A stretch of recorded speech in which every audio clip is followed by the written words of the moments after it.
Alright, so let's create this material iPhone in the system. The transaction to create a material is MM01 and of course MM02 to change it and MM03 to display it. So hit enter. The first thing that it's going to ask you is of course the material name. Materials typically are alphanumeric.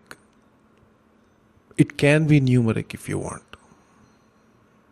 If you use the standard material type of finished goods or FERT, F-E-R-T, you end up with an alphanumeric material name.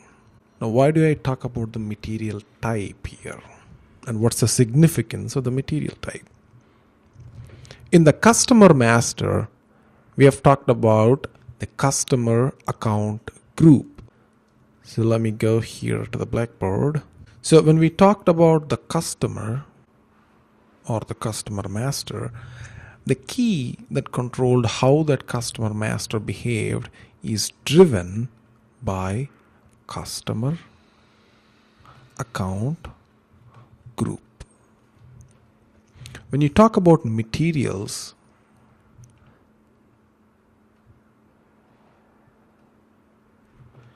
the key or the controlling parameter for materials is what's called as the material type. I'm not going to talk about material types because for an SD consultant, we don't bother too much about material types. The reason being, we don't configure it ever. The MM consultant configures it and we just happen to use them. But we need to know the basic material types that are used. FERT is finished product. So all finished products use this material type. DIEN is service. It's not a tangible goods. If it's service, DIEN is used. There are a couple more that are important, but the most important point that you should understand is each of these material types dictate the way that material behaves. And the most important piece of this behavior is based on the views that this material type allows. If you take FERT and take a material, say iPhone model 5 and industry sector is retail, it's a material, you can change it and click OK. These are the views that I was talking about. When I mean a view, it's similar to the view in the customer master. In customer master, we talked about three views: general view, sales view, company code view. Just three views. But we have seen more than three departments use the material master. Remember? There was the purchasing department. There was the sales department, there was the finance department, there is the marketing department, there is quality, warehouse, so on and so forth. So many different departments.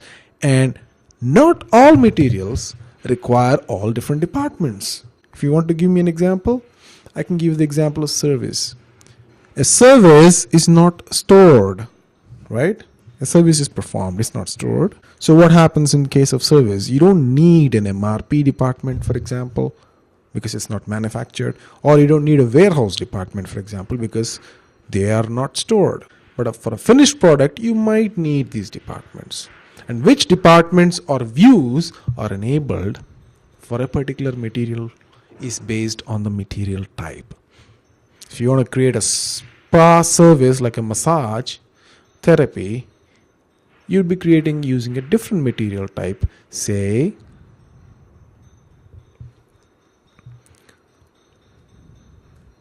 DIEN. But in this case, we are creating an iPhone, which is a finished goods. So we're going to stick with FERT. Hit OK. And you got the basic data 1. And you got sales data. You got MRP data. Now I'm picking and choosing some views only. Why? Because these are the only views that you'll be needing at this point. And in order to do what might be the next question. So in order to create an order, deliver it, bill it, receive the money, these are the minimum departments that are required. Basic data, sales data, MRP 1, and accounting 1. If necessary, the storage 1. Now we are not going to use the warehouse management, so we are not going to pick that.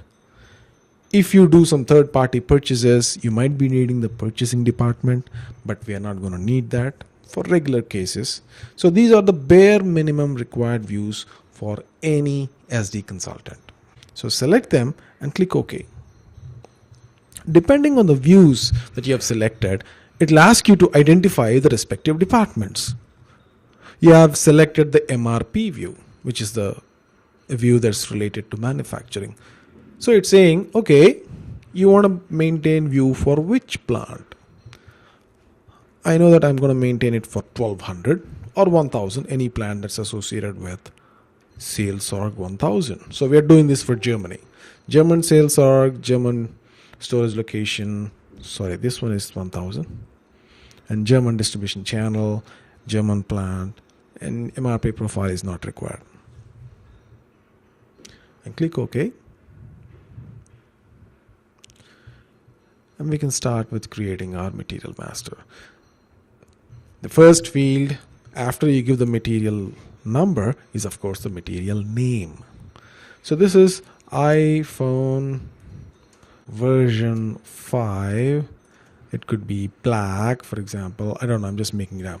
And it has such and such a screen or whatever description you want to give. And how is it sold? Is it sold in liters? Is it sold in gallons? Of course not. It's sold as a piece. So it's piece by piece. Material group. Remember this field when we talked about Apple changing its product line or Best Buy changing its product line? A material group, we're going to discuss about this in the next chapter called material classification or grouping, is a way to group materials. Why we group them is something we're going to learn about.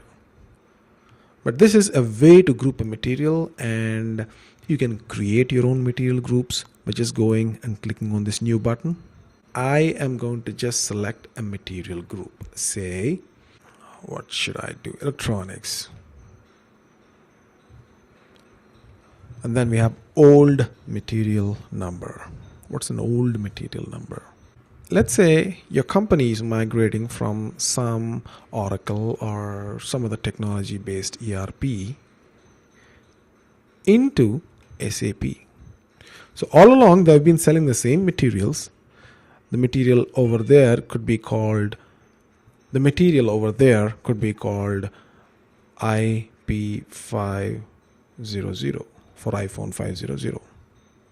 In SAP, they want to call it as iPhone-5. Well, it's good. They've had a more meaningful name now. But sometimes it's nice to refer to the old name in SAP because all along they've been using those old names. Now, all of a sudden, SAP comes over a Saturday or a Sunday and the old ERP is gone. People still remember the name IP500, but this is a new name. So in order for users to kind of have a reference to the older name, when you create this material iPhone 5, the old material number can be IP500. Where do we put that? We put that here.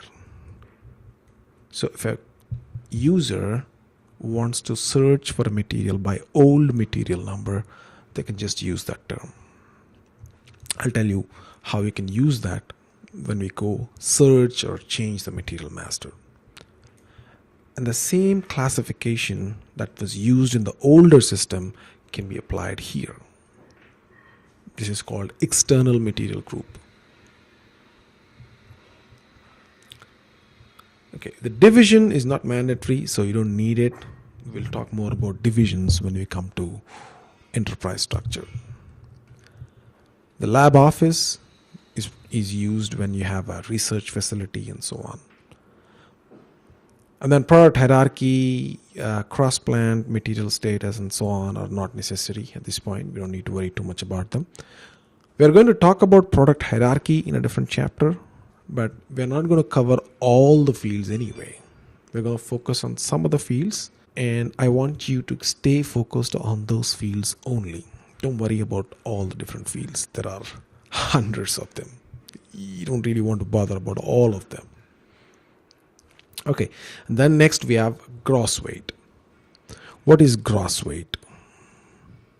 Gross weight is the gross weight of a product along with its packaging. Let's say it's 0.5 kilo or pounds. Net weight,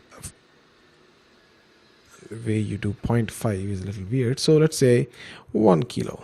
And the net weight is little less than that, right? So 0.2 kilos. The volume of the product can also be mentioned, like it's so many cubic centimeters or so many cubic meters depending on the nature of the product. So you can just put your number there and you select a volume unit. It's cubic meter or deciliter or whatever. Next we have size and dimensions. All these things like size, dimension, volume, gross weight, net weight can be used in logistics, especially if you are doing your own handling. It's very effective when you have the net weight, gross weight, and volume for every material, so that you can estimate freight very easily. Okay, I'm going to sell you 1,000 iPods. How much is it going to cost you for the freight? It's going to cost you so many pounds or so many dollars, because we're going to charge you freight by pound, and the total weight of 1,000 iPods or iPhones is going to be so many kilos or pounds. If you are not going to do your own shipments, maybe FedEx is doing it for you, it might not be all that relevant, but still it's good from an estimation perspective, because right at the time of creating a sales order, you need to give your customer an estimate of the freight that you're going to charge the customer.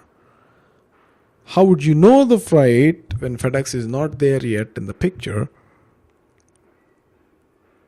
but you know the weight? And that's going to help the company in estimating the freight. And then we have EAN and UPC codes.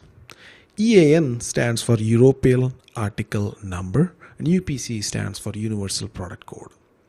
These are all universally recognized product codes that the company needs to go and register with, and any shop, any customer can just go scan it and find out what that product is. Now this EAN or UPC codes are typically used in the consumer industry. iPhone is a good example. But for a large equipment, say a generator for a power company, I don't think EAN or UPC codes are required, because they are not consumer oriented. And before I move to the different options here or different views, let me just quickly go to the additional data. In additional data, you can maintain the different units of measure, and you can maintain the descriptions in different languages. For example, you can maintain the description in German. Maybe in Germany, it's called iPhone 5 black with a double K. I don't know, I'm just making it up. Maybe in Italy, it's called something else. And that's what needs to be printed on sales orders, invoices, and deliveries as the description. So you can maintain different languages for the same material. And of course, you have so many different things that you can do here, but let's not get distracted. Let's get back to the main data and click OK. Now we are moving on to the next view that has been selected. In this view, we have a sales unit of measure. This is very interesting. There are different units of measure: base units of measure, sales units of measure, purchasing units of measure, transportation units of measure. What are they? iPhone is probably not a good example when you want to talk about different units of measure.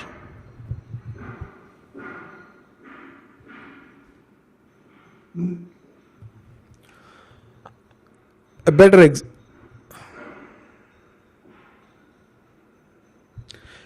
example probably is Coke. Coke is manufactured in, let's say, gallons, and it can be sold in different units of measure. It can be sold in cans, 6-pack, fridge pack,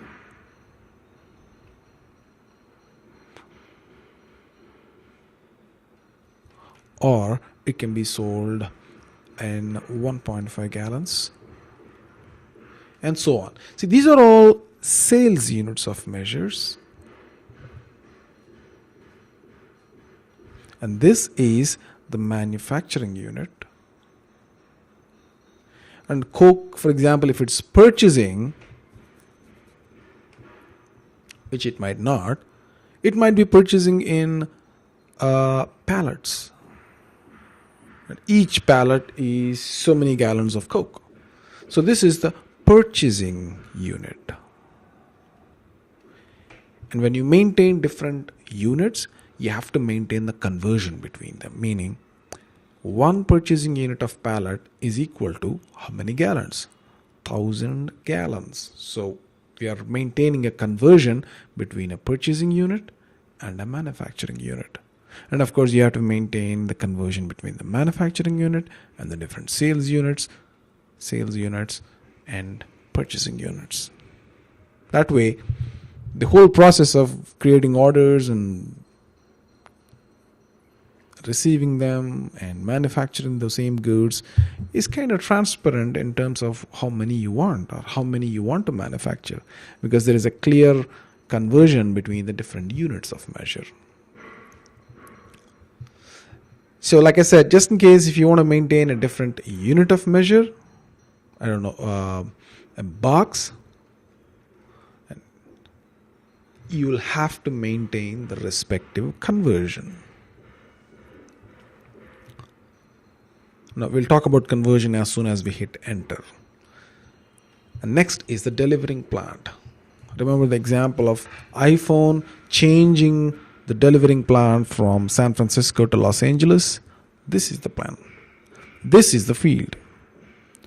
So if you want to change it, right now I've set the delivering plant to 1200. If you want to change it to 1000, that's fine. You can change it. The next field is the distribution chain status. So this is the discontinued thing I was talking about. Are you going to discontinue it? Yeah, sure. If you want to discontinue it from a certain time, you can do it here. But we're going to do it in the change mode. And this is the tax classification. You can either tax it or not tax it, depending on the material. And we have talked about tax classification in the customer master, remember?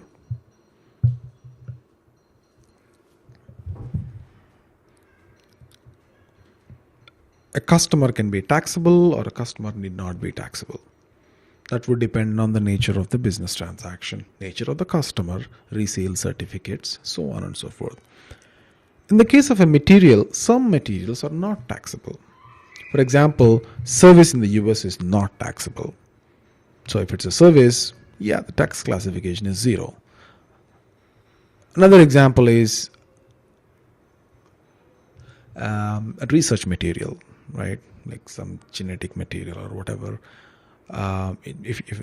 If the government wants to promote it, then they don't tax it. So you can have that. So it depends on the nature of the material and the nature of the transaction. So for now, let's just put the tax classification as 1, which means it's taxable. And of course, we have minimum order quantity and minimum delivery quantity. Minimum order quantity is the minimum quantity of goods that the customer can order. Now, in the case of an apple, You have two types of sales. Apple sells to end consumers like you and me in single units. So you can go to apple.com, buy one iPhone. And the price you're going to get is whatever the unit price is. Now, Apple also sells to companies like Singular or AT&T or T-Mobile and so on. And when they sell it to them, they have a different price and a different agreement altogether. And Singular cannot just order one iPhone, right? He has to order a certain minimum amount. In that case, you can set a minimum order quantity here. Now remember, it's not based on the customer group or the type of customer. It applies to everybody. So if you have a minimum order quantity regulation, it could be either by law or it could be either by principle that applies to everybody, every customer. You can specify it here. Minimum order quantity is 10 and same with minimum delivery quantity. Right? Hit enter. And this is where the system is saying one box is equal to how many pieces? Because a box could have n number of pieces. That would depend on what kind of box your company has, right? So one box of iPhone could have like 10 pieces of iPhone. Remember our Coke example? One fridge pack of or box of Coke is going to have 12 pieces of Coke or 10 pieces of Coke. And any different kind of unit of measure that you use to define the material has to have the corresponding conversions declared. Okay, moving on. You hit enter to move on always. This is very, very important. You can just go and click on that respective tab, or you can just go and go to this little drop down and click on the tabs. But it's always better to hit enter because you have already selected the tabs and it will go in that order without getting confused. All right. This view is not all that important at this point, but in the next chapter, when we talk about product hierarchy or material groups, we'll know more about why this tab is there. So just skip this tab. And in this tab, there are two important fields called transportation group and loading group. Again, we are not going to focus on any of these because we'll know the significance of these fields when we do shipping, deliveries, and shipping point determination and so on. For now, you can just ignore them and just put them standard values. Hit enter.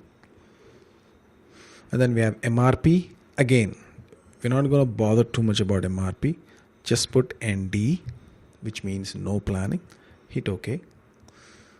And storage conditions, just hit OK. Doesn't matter what's going on there. Finally, we have accounting. In accounting, there are two fields that are important. The first is what is called as a valuation class. Now, for a particular material type, this set of valuation classes is fixed. And that's done by the finance department. So you don't have to worry too much. Just select the right valuation class. And also, anyway, it's the finance department that takes care of this view. So we don't have to bother too much. Price control is also a property of the material that's set by the finance department. But we have to understand this a little bit. There are two types of price control. One is standard, next is moving average.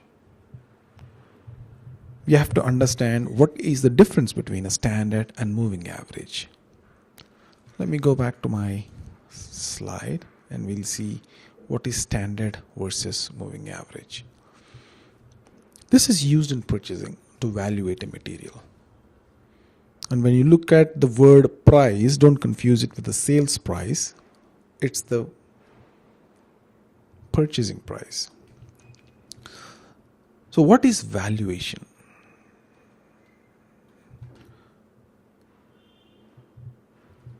If I have a home and I'm selling everything, if I want to sell everything and I want to estimate how much property I have, so I'll start counting everything. I'll start counting the value of the house. I'll start counting the inventory in my house. What kind of inventory do I have? I have a freezer. I have some golf clubs. I have some clothing. Let's say I'm just selling everything and leaving town and going to, God knows, Australia, right? So I kind of car and everything, I kind of evaluate everything. And what do I evaluate it at? At the price that it currently can be sold at, or at the price that I have acquired it. Now, a car depreciates with time, so I can't really value it at the price that I have acquired it at. So I can only evaluate it at the price that I can sell it at. Right now, I can sell this car for 20K. Okay, all right. My inventory car value is 20K. But imagine a factory. A factory has inventory. So if you want to manufacture iPhone, there is a panel, the LCD panel, and there's a case, and there's some audio circuitry. There's so many different things. So a panel costs $12. A case costs $10. And there are how many panels? There are, let's say, 100,000 panels in inventory, because you're going to make so many iPhones anyway. And there are 100,000 cases. Now, how do I identify whether I have... So how do I know that my panel costs $12 a piece? That has to be maintained in the material master. If I know that the value of an iPhone panel, that the acquired cost of it is $12 because I manufacture it, you can just put it in the material master, like I said here, using standard price, and say the price is $12. But if you acquire a panel from 3 different vendors, let's say vendor 1 is selling it at $10, vendor 2 is selling it at $8, vendor 3 is selling it at $13. Now what's the cost price of this panel? It's a weighted average of all the 3 different prices. And do I have to do it every time? No. SAP spares us that problem and just says set it to moving average and I'll automatically take care of the cost price. So it does a moving average of all these and sets the price to some value. Those are the 2 types of valuation that you do in the material. These are the only types of valuation. So for now, I'm just going to stick with iPhone. 200 is my cost price, and I'm going to set it to standard price. And click OK. Now it says we are done with all the views. Last data screen reached. You're about to exit. Okay. Click yes, and your material iPhone-5 is saved.